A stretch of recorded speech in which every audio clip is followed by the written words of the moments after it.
Hello welcome back to ಪುಟ್ಟಸ್ ದುನಿಯಾ ಸ್ನೇಹಿತರೆ. ಇದು ನನ್ನ ಲಾಸ್ಟ್ ವಿಡಿಯೋದು ಕಂಟಿನ್ಯೂಷನ್ ಪಾರ್ಟ್. ಇವತ್ತು ನಾವು ಮಲ್ಪೆ ಬೀಚಲ್ಲಿರೋ ಸಿ ವಾಕಿಗೆ ಬಂದಿದ್ದೀವಿ ಸ್ನೇಹಿತರೆ. ಆ್ಯಕ್ಚುಲಿ ಸನ್ಸೆಟ್ ನೋಡೋಣ ಅಂತ ಅಂದ್ಕೊಂಡು ಬಂದ್ವಿ, ಬಟ್ ನಾವು ಬರೋಕ್ಕೆ ಒಂದು ಸ್ವಲ್ಪ ಹೊತ್ತಿಗೆ ಮುಂಚೆ ಸನ್ಸೆಟ್ ಆಗಿಬಿಟ್ಟಿತ್ತು. ನಾವು ಸಿ ವಾಕಿಗೆ ಹೋಗೋಕ್ಕೆ ಮುಂಚೆ ಸನ್ಸೆಟ್ ಆಗಿಬಿಟ್ಟಿತ್ತು. ಕಾಣಿಸ್ತಾ ಇದೆಯಲ್ಲ ಸನ್ಸೆಟ್ ಆಗ್ತಾ ಇರೋದು. ಸೊ ಅಂತೂ ಇಂತೂ ಮಲ್ಪೆ ಬೀಚಿಗೆ ಬಂದಿದ್ದೀವಿ. ಬೀಚ್ ನೋಡ್ತಾ ಇದ್ರೇ ಹೋಗಿ ಆಟ ಆಡಬೇಕಪ್ಪ ನೀರಲ್ಲಿ ಅಂತ ಅನಿಸ್ತಾ ಇದೆ. ಬಟ್ ನಾವಿವತ್ತು ಬೀಚಲ್ಲಿ ಆಟ ಆಡಲ್ಲ, ಸುಮ್ಮನೆ ಪ್ರಶಾಂತವಾಗಿರುತ್ತೆ. ಸಂಜೆ ಟೈಮು ಸನ್ಸೆಟ್ ನೋಡಿಕೊಂಡು ಸಿ ವಾಕ್ ಮಾಡ್ಕೊಂಡು ಹೋಗೋಣ ಅಂತ ಬಂದಿರೋದು. ಇವಾಗ ನಿನ್ನೂ ಸಹ ಸಿ ವಾಕಿಗೆ ಕರ್ಕೊಂಡು ಹೋಗ್ತೀನಿ, ಬನ್ನಿ ಹೋಗೋಣ.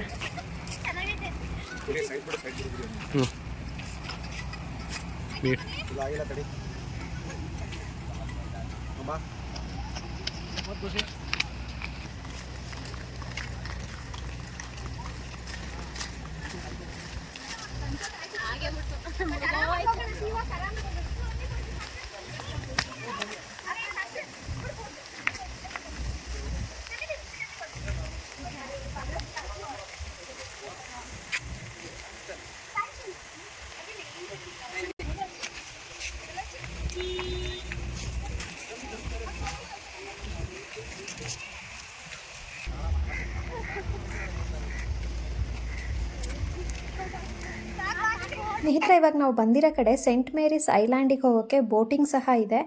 ಬಟ್ ನಾವೆಲ್ಲರೂ ಸೆಂಟ್ ಮೇರೀಸ್ ಐಲ್ಯಾಂಡಿಗೆ ಹೋಗಿದ್ದೀವಿ, ಹಾಗಾಗಿ ನಾವೇನು ಐಲ್ಯಾಂಡಿಗೆ ಹೋಗಲಿಲ್ಲ. ಸಿ ವಾಕಿಗೆ ಹೋಗೋಣ ಅಂತ ಇವಾಗ ನಾವು ಬಂದಿದ್ದೀವಿ ಸ್ನೇಹಿತರೆ. ಮಲ್ಪೆ ಬೀಚಲ್ಲಿ ಇನ್ನೊಂದು ಸೈಡಲ್ಲಿ ವಾಟರ್ ಗೇಮ್ಸ್ ಎಲ್ಲ ಇದೆ, ಅಂದರೆ ಪ್ಯಾರಾಗ್ಲೈಡಿಂಗ್, ಬನಾನಾ ರೈಡ್, ತುಂಬ ಥರ ವಾಟರ್ ಗೇಮ್ಸ್ ಎಲ್ಲ ಇನ್ನೊಂದು ಸೈಡಲ್ಲಿದೆ. ಬಟ್ ನಾವಿವಾಗ ಸಿ ವಾಕಿಗೆ ಬಂದಿರೋದು. ಮತ್ತು ಫ್ಲೋಟಿಂಗ್ ಬ್ರಿಡ್ಜ್ ಸಹ ಇನ್ನೊಂದು ಸೈಡಲ್ಲಿದೆ ಸ್ನೇಹಿತರೆ, ನೋಡೋಣ, ಅದನ್ನು ಸಹ ಕವರ್ ಮಾಡ್ತೀನಿ ವಿಡಿಯೋದಲ್ಲೇ. ಇವಾಗ ಸಿ ವಾಕಿಗೆ ಅಂತ ಹೋಗ್ತಾ ಇದ್ದೀವಿ ಸ್ನೇಹಿತರೆ.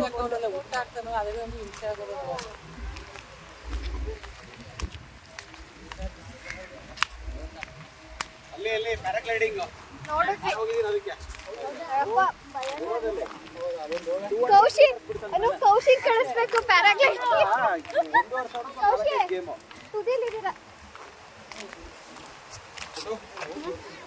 ಸ್ನೇಹಿತರೆ, ಕೆಲವರು ಮೌಂಟೇನ್ ಪರ್ಸನ್ಸ್ ಇರ್ತಾರೆ, ಕೆಲವರು ಬೀಚ್ ಪರ್ಸನ್ಸ್ ಇರ್ತಾರೆ. ನನ್ನ ಕೇಳಿದ್ರೆ ನನಗೆ ಯಾವುದಂತ ನನಗೆ ಗೊತ್ತಿಲ್ಲ. ಬಿಕಾಸ್ ನನ್ನ ನೇಚರ್ ಅಂದರೆ ತುಂಬಾ ಇಷ್ಟ. ಮೌಂಟೇನ್ ಸೈಡ್ ಹೋಗಿ ಆ ಹಸಿರಲ್ಲಿ ಕುತ್ಕೊಂಡು ಮೌಂಟೇನ್ಸ್ ನೋಡೋದು, ವ್ಯೂ ನೋಡೋದು, ಇದನ್ನೆಲ್ಲ ತುಂಬ ಎಂಜಾಯ್ ಮಾಡ್ತೀನಿ. ಅಷ್ಟೇ ಎಂಜಾಯ್ಮೆಂಟ್ ನನಗೆ ಬೀಚ್ ಸೈಡಲ್ಲೂ ಸಹ ಸಿಗುತ್ತೆ. ಸಮುದ್ರ ನೋಡ್ತಾ ಕುತ್ಕೊಂಡ್ರೂ ನನಗೆ ಅಷ್ಟೇ ಸಮಾಧಾನ, ಅಷ್ಟೇ ಖುಷಿಯಾಗುತ್ತೆ. ಹಾಗಾಗಿ ನಾನು ನೇಚರ್ ಪರ್ಸನ್ ಅಂತಲೇ ಹೇಳ್ಬೋದು. ಬೀಚ್ ಅಂತ ಮೌಂಟೇನ್ ಅಂತ ಏನೂ ವ್ಯತ್ಯಾಸ ಇಲ್ಲ. ಬೀಚ್ ಹತ್ರ ಬಂದಾಗಲೂ ಅಷ್ಟೇ ಎಂಜಾಯ್ ಮಾಡ್ತೀನಿ, ಮೌಂಟೇನ್ಗಳಿಗೆ ಹೋದ್ರೂ ಅಷ್ಟೇ ಎಂಜಾಯ್ ಮಾಡ್ತೀನಿ. ನೀವೆಲ್ಲ ಬೀಚ್ ಪರ್ಸನಾ ಮೌಂಟೇನ್ ಪರ್ಸನಾ ಅಂತ ಕಮೆಂಟ್ ಮಾಡಿ ತಿಳಿಸಿ.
ಇಷ್ಟೊಂದು ಹೋಗ್ತಿರೋದಲ್ಲ ಖುಷಿ.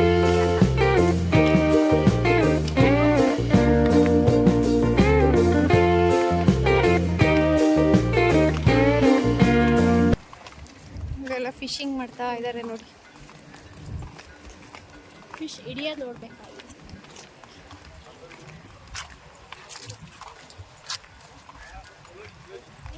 ಸನ್ಸೆಟ್ ಸಹ ಆಗಿದೆ ನೋಡಿ. ಮೂನ್ ಕಾಣಿಸ್ತಾ ಇದೆಯಾ?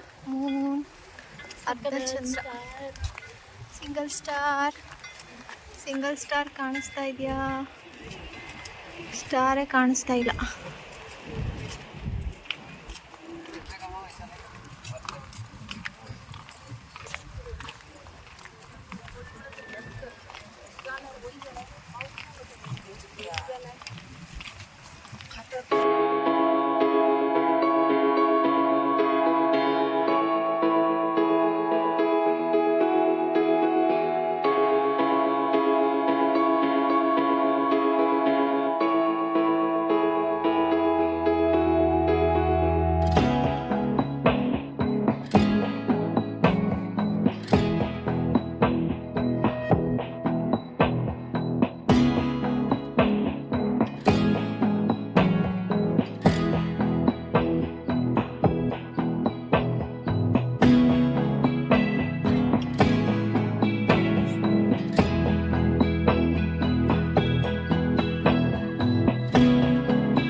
ಸ್ನೇಹಿತರೆ, ಇಷ್ಟು ದೊಡ್ಡ ಸಮುದ್ರದಲ್ಲಿ ದೋಣಿಗಳು ತೇಲ್ಕೊಂಡು ಬರೋದನ್ನ ನೋಡ್ತಾ ಇದ್ದರೆ ನಿಜವಾಗ್ಲೂ ಹೇಗೆ ವರ್ಣಿಸ್ಬೇಕು ಅಂತಲೇ ಗೊತ್ತಾಗ್ತಾ ಇಲ್ಲ. ನೋಡ್ತಾ ಕೂತ್ಬಿಡೋಣ ಅಂತ ಫೀಲ್ ಆಗುತ್ತೆ. ಪ್ರತಿ ಸತಿ ಸಮುದ್ರಕ್ಕೆ ಬಂದಾಗಲೂ ನನಗೊಂದು ಹಾಡು ನೆನಪಾಗುತ್ತೆ ಸ್ನೇಹಿತರೆ. ಅದರಲ್ಲೂ ಒಂದು ಲೈನ್ ತುಂಬಾ ನೆನಪಾಗುತ್ತೆ. ಪ್ರತಿ ಸತಿ ಸಮುದ್ರಕ್ಕೆ ಹೋದಾಗಲೂ ಆ ಹಾಡನ್ನ ನಾನು ಕೇಳ್ದೇ ವಾಪಸ್ ಬರೋಲ್ಲ. ಯಾವ ಹಾಡು ಗೊತ್ತಾ? ನಿಮ್ಮೆಲ್ಲರಿಗೂ ಗೊತ್ತಿರುತ್ತೆ, GS ಶಿವರುದ್ರಪ್ಪ ಸರ್ ಬರೆದಿರೋದು, ಹಾಗೆ ಅಶ್ವಥ್ ಸರ್ ಹಾಡಿರೋ ಹಾಡು ಕಾಣದ ಕಡಲಿಗೆ ಹಂಬಲಿಸಿದೆ ಮನ, ಕಾಣಬಲ್ಲೆನೆ ಒಂದು ದಿನ ಕಡಲನ್ನು ಕೂಡಬಲ್ಲೆನೆ ಒಂದು ದಿನ. ಎಷ್ಟು ಅರ್ಥಪೂರ್ಣವಾಗಿದೆ ಈ ಸಾಲುಗಳು ಅಂದರೆ, ಪ್ರತಿ ಸತಿ ಸಮುದ್ರಕ್ಕೆ ಹೋದಾಗಲೂ ಈ ಹಾಡು ಹಾಕ್ಕೊಂಡು ನಾನು ರಿಪೀಟಲ್ಲಿ ಹಾಡು ಹಾಕ್ಕೊತೀನಿ. ಇದೊಂದೇ ಹಾಡು ರಿಪೀಟಲ್ಲಿ ಹಾಕ್ಕೊಂಡು ಹಾಡು ಕೇಳ್ತಾ ನನ್ನ ಮನಸ್ಸಲ್ಲಿರೋ ಎಷ್ಟೋ ನೋವು, ದುಃಖ, ಖುಷಿ, ಸಂತೋಷ ಎಲ್ಲನೂ ಸಮುದ್ರದ ಜೊತೆ ಹಂಚ್ಕೊತೀನಿ ಸ್ನೇಹಿತರೆ. ನನ್ನ ಎಷ್ಟೋ ಪ್ರಶ್ನೆಗಳಿಗೆ ಸಮುದ್ರ ಅಲೆಗಳ ಮುಖಾಂತರ, ಅಲೆಗಳ ಸದ್ದಿನ ಮುಖಾಂತರ ನನಗೆ ಉತ್ತರ ಕೊಡುತ್ತೆ. ಸೊ ಸಮುದ್ರ ಒಂಥರ ಥೆರಪಿ ಅಂತಲೇ ಹೇಳ್ಬೋದು. ಮನಸ್ಸಲ್ಲಿರೋ ನೋವನ್ನೆಲ್ಲ ಸಮುದ್ರಕ್ಕೆ ಹಾಕಿ ಮೈಂಡ್ನ ಫ್ರೆಶ್ ಮಾಡಿಕೊಂಡು ವಾಪಸ್ ಬರ್ತೀನಿ ಅಂತಲೇ ಹೇಳ್ಬೋದು ಸ್ನೇಹಿತರೆ. ಪ್ರತಿ ಸತಿ ಸಮುದ್ರಕ್ಕೆ ಹೋದಾಗಲೂ ಈ ಚಾನ್ಸ್ನ ನಾನು ಮಿಸ್ ಮಾಡ್ಕೊಳ್ಳಲ್ಲ. ಇವಾಗ ನೋಡ್ತಿದ್ದೀರಲ್ಲ ಬೋಟ್, ಇದು ಸೆಂಟ್ ಮೇರಿಸ್ ಐಲ್ಯಾಂಡಿಂದ ವಾಪಸ್ ಜನಗಳನ್ನ ಕರ್ಕೊಂಡು ಬರ್ತಾ ಇರೋ ಬೋಟ್. ಇವಾಗ ನಾವು ಸಹ ಆದಷ್ಟು ಸಮುದ್ರನ ನೋಡ್ತಾ ಕಾಲ ಕಳೆದ್ವಿ. ಸ್ನೇಹಿತರೆ, ಈ ಬಂಡೆಗಳ ಥರ ನಾವು ಸ್ಟ್ರಾಂಗ್ ಆಗಿಬಿಡ್ಬೇಕು ಅಲ್ವಾ? ಎಷ್ಟೇ ಸತಿ ಅಲೆಗಳು ಬಂದು ಹೊಡೆದ್ರೂ ನಾನು ಸಮುದ್ರ ಬಿಟ್ಟು ಹೋಗಲ್ಲ ಅಂತ ಬಂಡೆಗಳು ಸ್ಟ್ರಾಂಗಾಗಿ ನಿರ್ಧಾರ ಮಾಡಿ ನಿಂತುಬಿಟ್ಟಿದ್ದಾವೆ. ಹಾಗೆ ನಾವು ಒಂದು ಗೋಲ್ ಅಂತ ಇಟ್ಕೊಂಡಿರ್ತೀವಲ್ವ, ಆ ಗೋಲ್ ರೀಚ್ ಆಗಬೇಕಾದ್ರೆ ಸಾಕಷ್ಟು ಕಷ್ಟಗಳು ಬಂದೇ ಬರುತ್ತೆ ಸ್ನೇಹಿತರೆ. ಆದರೆ ಆ ಕಷ್ಟಗಳಿಗೆಲ್ಲ ಹೆದರದಾನೆ ನಾವು ಆ ಗೋಲ್ ರೀಚ್ ಆಗೋ ದಾರಿನ ಬಿಟ್ಟು ಹಿಂದೆ ತಿರುಗಬಾರ್ದು, ಹಿಂದೆ ಹೋಗಬಾರ್ದು ಅಂತ ನನಗೆ ಫೀಲ್ ಆಗುತ್ತೆ. ಏನಕ್ಕೆ ಈ ಮಾತು ಹೇಳ್ತಿದ್ದೀನಿ ಅಂದರೆ, ಸಾಕಷ್ಟು ಸತಿ ಅನಿಸಿದೆ ಸ್ನೇಹಿತರೆ ಯೂಟ್ಯೂಬ್ ಕ್ವಿಟ್ ಮಾಡಿಬಿಡೋಣ ಅಂತ. ಬಟ್ ತುಂಬ ಇಷ್ಟಪಟ್ಟು ತುಂಬ ಆಸೆಯಿಂದ ಯೂಟ್ಯೂಬ್ ಚಾನಲ್ ಸ್ಟಾರ್ಟ್ ಮಾಡಿದ್ದೀನಿ. ಏನೇ ಕಷ್ಟಗಳು ಬರಲಿ, ನಾನು ಅಂದ್ಕೊಂಡಿರೋ ಮಟ್ಟಕ್ಕೆ ನನಗಿನ್ನೂ ರೀಚ್ ಸಿಗ್ತಾ ಇಲ್ಲ ಅಂತ ಎಷ್ಟೇ ಬೇಜಾರಾದ್ರೂ ಪ್ರಯತ್ನ ಬಿಡಬಾರ್ದು ಅಂತ ಸಮುದ್ರದ ಜೊತೆ ಮಾತಾಡಿಕೊಂಡು ನಿರ್ಧಾರ ಮಾಡ್ಕೊಂಡು ವಾಪಸ್ ಬಂದಿದ್ದೀನಿ ಅಂತಲೇ ಹೇಳ್ಬೋದು.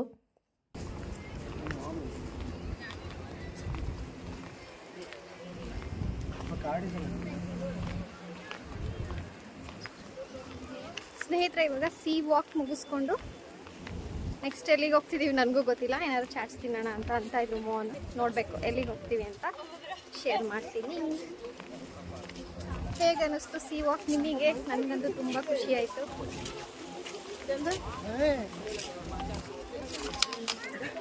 ಮೋನಿ ನಾವು ಸಿ ವಾಕ್ ಎಲ್ಲೋಗಿದ್ದೇಳಿ first time? Malpe sea walk first time ಹೋಗಿದ್ದು ನಾವು Kerala. First time sea walk ಹೋಗಿದ ಕೇರಳ.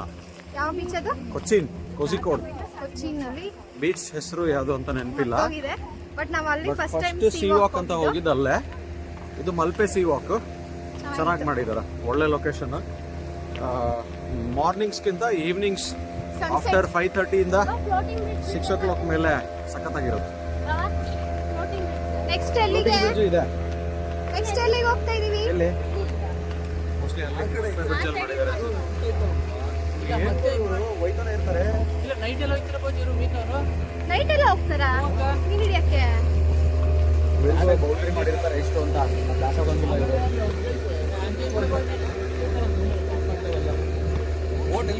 ಇವತ್ತಿಗೆ ಪುಟ್ಟೂಸ್ ದುನಿಯಾ ಚಾನಲ್ 1 year ಕಂಪ್ಲೀಟ್ ಮಾಡಿದೆ. ನಾನು ನನ್ನ ಕಡೆಯಿಂದ ಒಂದೇ ಒಂದು ವಿಶ್ ಮಾಡ್ತೀನಿ. ನೆಕ್ಸ್ಟ್ ಇಯರ್ ಅಷ್ಟೊತ್ತಿಗೆ ಇವಾಗ ಏನು ಸಬ್ಸ್ಕ್ರೈಬರ್ಸ್ ಆಗಿದ್ದಾರೆ ಅದು ಮಲ್ಟಿಪ್ಲೈಡ್ ಬೈ 10 times ಆಗಲಿ ಅಂತ ವಿಶ್ ಮಾಡ್ತಾ ಇದ್ದೀನಿ. ಖುಷಿ. Happy anniversary for Puttoos Duniya. ಇದೀಗಲೇ ಮುಂದೆ ಹೋಗ್ಲಿ. ಥ್ಯಾಂಕ್ ಯು, ನೀವೆಲ್ಲ ನಂಗೆ ಸಪೋರ್ಟ್ ಮಾಡಬೇಕು. Thank you. ಏ ಗಿರಿ, ನೀನೇ ಹೇಳಿಲ್ವಲ್ಲ? ಹಾಗೆ ಅದನ್ನ ಚೆಕ್ ಮಾಡಿ. ಹ್ಯಾಪಿ ಆನಿವರ್ಸರಿ ಅಂತ ನನಗೆಲ್ಲ ಕಣೋ. ಏ ಗಿರಿ ಬಾರ, ಪುಟ್ಟೂಸ್ ದುನಿಯಾ ಅಂತ ಹೇಳು. ಹ್ಯಾಪಿ ಆನಿವರ್ಸರಿ ಅಕ್ಕ ಅಂತವನೆ. ನಾವು ಇನ್ನೊಂದ್ಸತಿ ಮಾಡ್ತೀವಿ, ಅದನ್ನ ಚೆಕ್ ಮಾಡಿ. ಈ ಕಡೆ ಬನ್ನಿ. ಯಾವ ಕಡೆ ಬರ್ಬೇಕು? ಈ ಕಡೆ ಬನ್ನಿ, ಬನ್ನಿ ಗಿರಿ ಈ ಕಡೆ. Happy anniversary for Puttoos Duniya. ಇದು ಹಿಂಗೆ reach more and more millions thank you so much. Thank you so much Giri. Thank you Kaushi. ನಿಮ್ ಸಬ್ಸ್ಕ್ರೈಬರ್ಸ್ ಇನ್ನೂ ಜಾಸ್ತಿ ನಿಮ್ ಆಗಲಿ. ಸಪೋರ್ಟ್ ಹಿಂಗೆ ಇರ್ಲಿ. ನಾನು ವಿಶ್ ಮಾಡಲ್ಲ, ಹೇಳಿದ್ನಲ್ಲ ನನಗೆ. ಸ್ನೇಹಿತರೆ, ಇವತ್ತಿಗೆ ನನ್ನ ಯೂಟ್ಯೂಬ್ ಚಾನಲ್ ಸ್ಟಾರ್ಟ್ ಮಾಡಿ 1 ವರ್ಷ ಆಗಿದೆ. ಬಟ್ ನಾನು 1 ವರ್ಷ ಅಂತ ಕನ್ಸಿಡರ್ ಮಾಡಲ್ಲ ಸ್ನೇಹಿತರೆ. 1 ವರ್ಷದಲ್ಲಿ 5 ರಿಂದ 6 ತಿಂಗಳು ನಾನು ಯಾವುದೇ ರೀತಿ ವಿಡಿಯೋಸ್ ಮಾಡಿಲ್ಲ. ರೀಸನ್ ನಿಮಗೂ ಸಹ ಗೊತ್ತಿದೆ. ಸೊ 6 ತಿಂಗಳಲ್ಲಿ ಇಷ್ಟು ಬೆಳವಣಿಗೆ ನನಗೆ ತುಂಬಾ ಖುಷಿ ಕೊಟ್ಟಿದೆ ಅಂತಲೇ ಹೇಳ್ಬೋದು. ಮತ್ತಷ್ಟು ಈ 2025 ಇನ್ನಷ್ಟು ನನ್ನ ಯೂಟ್ಯೂಬ್ ಚಾನಲಿಗೆ ಒಳ್ಳೆಯದಾಗಲಿ ಅಂತ ನಾನು ಸಹ ವಿಶ್ ಮಾಡ್ತೀನಿ, ಕೇಳ್ಕೊತೀನಿ ನಿಮ್ಗಳ ಹತ್ರ. ಸ್ನೇಹಿತರೆ ನಿಜ ಹೇಳ, ಇವತ್ತು ಜಾನ್ವರಿ 3ನೇ ತಾರೀಕು ನಾನು ಯೂಟ್ಯೂಬ್ ಚಾನಲ್ ಸ್ಟಾರ್ಟ್ ಮಾಡಿ 1 ವರ್ಷ ಆಯಿತು ಅಂತ ಯಾರಿಗೂ ನೆನಪಿಲ್ಲ. ಇನ್ಫ್ಯಾಕ್ಟ್ ಮೋನಿಗೆ ನೆನಪಿಲ್ಲ. ನಾನೇ ಎಲ್ಲರಿಗೂ ಹೇಳಿ ವಿಶ್ ಮಾಡಿಸ್ಕೊಂಡಿರೋದು. ಬಟ್ ಇಟ್ಸ್ ಓಕೆ, ನನಗೇನು ಬೇಜಾರಿಲ್ಲ. ನಾನೇನಂತ ದೊಡ್ಡ ಸಾಧನೆ ಏನು ಮಾಡಿಲ್ಲ ಇನ್ನು ಯೂಟ್ಯೂಬಲ್ಲಿ. ಅವರೆಲ್ಲ ನನಗೆ ನೆನಪಿಟ್ಕೊಂಡು ವಿಶ್ ಮಾಡಬೇಕು ಅಂತ ನಾನೇನು ಎಕ್ಸ್ಪೆಕ್ಟ್ ಮಾಡಲ್ಲ. ಸೊ ಇವಾಗ ಸಿ ವಾಕಿಂದ ಮತ್ತೊಂದು ಪ್ಲೇಸಿಗೆ ಹೋಗ್ತಾ ಇದ್ದೀವಿ ಸ್ನೇಹಿತರೆ. ಯಾವ ಪ್ಲೇಸ್ ಅಂತ ಮುಂದೆ ತೋರಿಸ್ತೀನಿ. ಮತ್ತೆ ಬೀಚ್ ಸೈಡೇ ಹೋಗ್ತಾ ಇದ್ದೀವಿ, ಮಲ್ಪೆ ಬೀಚಿಗೆ. ಅಲ್ಲಿ ಏನೇನಿದೆ ಅಂತ ಮುಂದೆ ವಿಡಿಯೋದಲ್ಲಿ ಶೇರ್ ಮಾಡ್ತೀನಿ. ಬನ್ನಿ ಹೋಗೋಣ.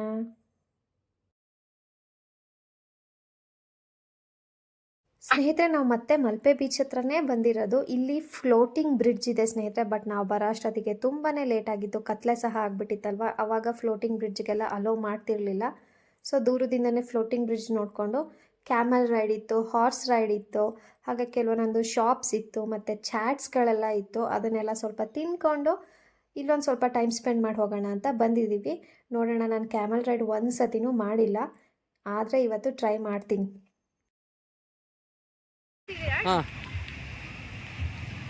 ಸ್ನೇಹಿತರೆ ಇವಾಗ ಮಲ್ಪೆ ಬೀಚಲ್ಲಿ ಸುಮ್ಮನೆ ಒಂದು ವಾಕ್ ಮಾಡ್ತಾ ಇದ್ದೀವಿ.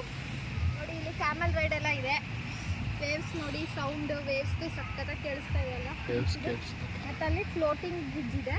ಬಟ್ ಕತ್ಲಾಗಿದೆ, ಇವಾಗ ಅಲ್ಲಿ ಅಲೋ ಮಾಡಲ್ಲ. ಈ ಕಡೆ ಎಲ್ಲ ಮಕ್ಕಳದು ಗೇಮ್ಸು, ತಿನ್ನೋಕ್ಕೆ ಚಾಟ್ಸ್ ಎಲ್ಲ ಇದೆ.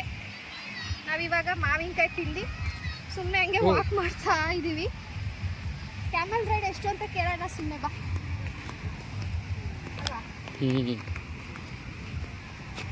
ಭಯ್ಯ ಎಷ್ಟು? 100. दो आदमी ಅಂದ್ರೆ 150. ಚೆನ್ನಾಗಿರುತ್ತಲ್ವಾ? ಆಮೇಲೆ ನಾಳೆ ಬರೋಣ, ಈಗ ಬೇಡ.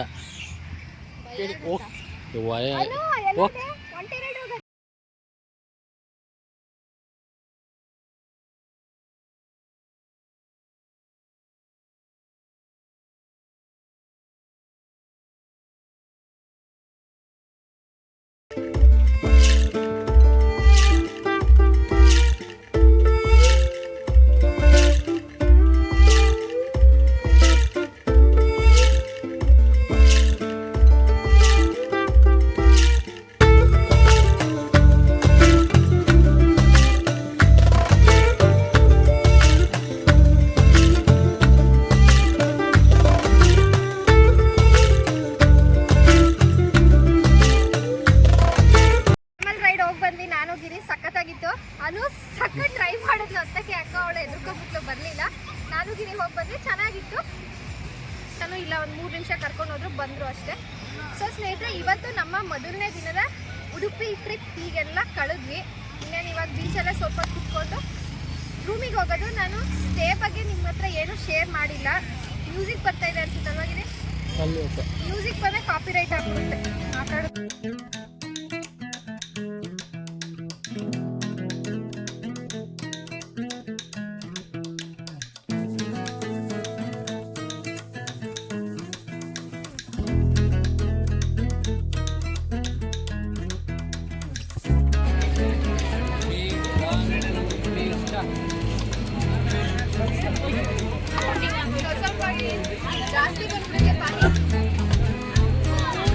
ಹೆಂಗೈತೆ ಟೇಸ್ಟು?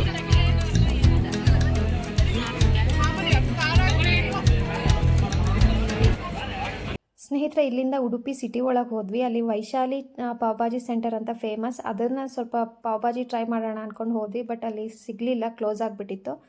ಮತ್ತು ಸಿಟಿ ಒಳಗಡೆ ಬೇರೆ ಮಸಾಲೆ ಪುರಿ ಅದು ಇದು ಅಂತ ರಾಜಸ್ಥಾನಿ ಸ್ಪೆಷಲ್ ಅದು ಮಸಾಲೆ ಪುರಿ ಚಾಟ್ಸ್ ಎಲ್ಲ ತಿನ್ಕೊಂಡು ಇವಾಗ ನಮ್ಮ ಸ್ಟೇಗೆ ಬಂದಿದ್ದೀವಿ. ನಾವು ರೂಮ್ ಮಾಡಿದ್ದು ಕಾಪು ಬೀಚ್ ಹತ್ರದಲ್ಲೇ ನಮ್ಮ ರೂಮ್ ಇದ್ದಿದ್ದು ಸ್ನೇಹಿತರೆ. ಇವಾಗ ಫ್ರೆಶ್ ಅಪ್ ಆಗಿ ಊಟ ಎಲ್ಲ ತೊಗೊಂಡು ಬಂದಿದ್ವಿ ಪಾರ್ಸಲ್. ಬೀಚ್ ಹತ್ರನೇ ಎಲ್ಲ ಊಟ ಮಾಡ್ತಾ ಕೂತಿದ್ದೀವಿ. ಮನೆಯಿಂದ ಸ್ಪೀಕರ್ ಎಲ್ಲ ತೊಗೊಂಡು ಬಂದಿದ್ವಿ. ಹಾಡು ಹಾಕ್ಕೊಂಡು ಮಾತಾಡಿಕೊಂಡು ರಾತ್ರಿ 1-1:30 ತನಕ ಬೀಚ್ ಹತ್ರನೇ ಟೈಮ್ ಸ್ಪೆಂಡ್ ಮಾಡಿದ್ದೀವಿ. ತುಂಬಾ ಚೆನ್ನಾಗಿತ್ತು ಅಂತಲೇ ಹೇಳ್ಬೋದು ಸ್ನೇಹಿತರೆ. ಡೇ 1 ಉಡುಪಿಲಿ ನಾವು ಡೇ 1 ಹೇಗೆಲ್ಲ ಕಳೆದ್ವಿ ಅನ್ನೋದನ್ನು ನನ್ನ ಲಾಸ್ಟ್ ವಿಡಿಯೋ ಮತ್ತು ಈ ವಿಡಿಯೋದಲ್ಲಿ ಶೇರ್ ಮಾಡಿದ್ದೀನಿ. ಡೇ 2 ಹೇಗೆಲ್ಲ ಕಳಿತೀವಿ ಅನ್ನೋದನ್ನು ನನ್ನ ನೆಕ್ಸ್ಟ್ ವಿಡಿಯೋದಲ್ಲಿ ಶೇರ್ ಮಾಡ್ತೀನಿ ಸ್ನೇಹಿತರೆ ನೋಡಿ, ಅಲ್ಲಿ ಲೈಟ್ ಹೌಸ್ ಸಹ ಕಾಣಿಸ್ತಾ ಇದೆ. ನಮ್ಮ ಸ್ಟೇಗೆ ಲೈಟ್ ಹೌಸ್ ಸಹ ತುಂಬಾ ಹತ್ತಿರದಲ್ಲಿತ್ತು. ಸೊ ನೆಕ್ಸ್ಟ್ ವಿಡಿಯೋದಲ್ಲಿ ಸಿಗ್ತೀನಿ ಸ್ನೇಹಿತರೆ. ಬಾಯ್.